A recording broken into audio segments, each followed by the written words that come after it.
Sports time now, and we head over to the sports studio and say good evening to Anne-Marie Burke. Anne-Marie, what's the big story in sports? Well, Shane, what I can tell you is that the Caribbean Premier League could see the inclusion of a fully fledged women's league very soon. This is according to CEO of the league, Pete Russell. CBC's Sean Green has more.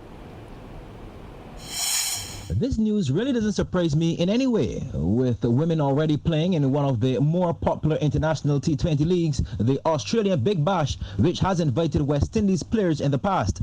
Here in the Caribbean, it was just last season in the CPL that 2 T10 games were staged immediately before the second qualifier and the final, but only as exhibition matches. Now, in reference to those games, Russell, speaking to Cricinfo, says that if the CPL can be the catalyst and give them the opportunity, not only does it motivate the women, but it motivates a whole new generation of potential women's cricketers to come through. Windies all-rounder Hayley Matthews, who once represented the Hobart Hurricanes in the Australian Big Bash, welcomes the idea. Yeah, I think it would be something good to see. Obviously, it would be a good opportunity to play in a league like this at home. Obviously, CPL has helped to unearth some of the region's best male cricketers, and I have no doubt that it will be able to do the same for women's cricket. So hopefully it could come about sooner rather than later, that we could get, I guess, that process in helping the growth of women's cricket happening as soon as possible. Like all of those things, the economics will have to play a part, but he believes it can be done if the same attention is paid to the details. Sean Green, CBC Sports.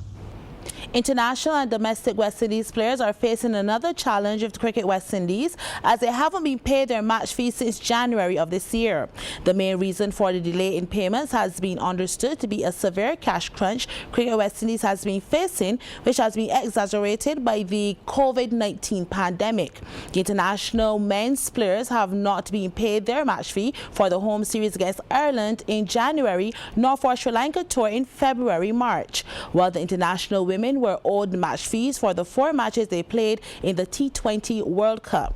However, the biggest losers are the domestic players, most of whom have not been paid a large percentage of their match fees for the 2020 West Indies Championship.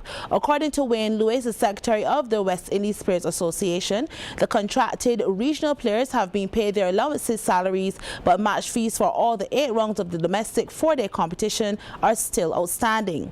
Those in play for pay category, though, have been paid the match fee for the first 3 rounds only. Lewis said WIPA was in touch with Cricket West Indies to ensure the money is paid as quickly as possible. Cricket West Indies CEO Johnny Graves said the primary reason Cricket West Indies was facing the cash crunch was the huge losses the board suffered while hosting Sri Lanka and Bangladesh back in 2018.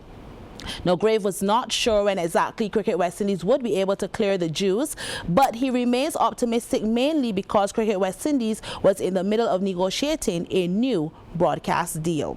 He also said that Cricket West Indies was looking at ways to use Coolidge Cricket Ground in Antigua to raise money.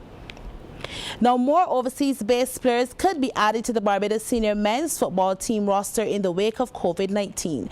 In an exclusive interview with CBC Sports, head coach Russell Latipi said the qualifiers for the CONCACAF Gold Cup is on pause, but there is a chance that later in the year, more players will become available for international selection when and if the tournament resumes in 2020.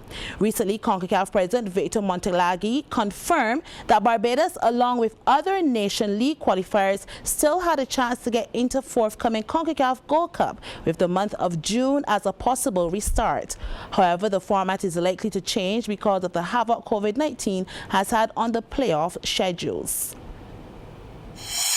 What we had happening when we play games in March and May and June is what we have players who are outside, who are coming down to the nitty-gritty of their season. And sometimes it is difficult to get players. So we've had a situation that one of our players was the only fit striker at the time of one of our games. You know, at the end of the day, we understand that players, it's an honor to represent your country. But really, these players' bread and butter is the professional clubs. So then we get into a situation, and I understand this clearly because I've been through this.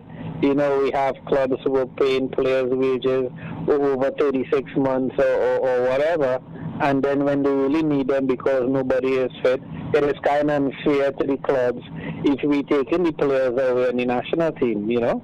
So it is always a balancing act, and it's always a bit of give and take, really. So in saying that, I think I don't see us getting going in June, really.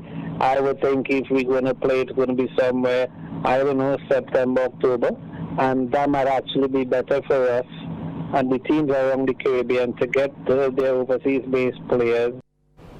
Ladapi also made it clear that he was still heavily dependent on developing more local players by giving them opportunities when national duty comes along. You know, I like to be loyal to players, and in reality, the overseas players who have come back, they've really contributed in a big way to the squad on the field, you know, like contributing in goals and that sort of stuff. But off the field as well, you know, I'm proud of these boys. They've brought a lot of professionalism to the national team, and it is something that some of the local boys are picking up on and learning from. So I would really like to have these players around, not only for the results on the field, but also what they bring off the field.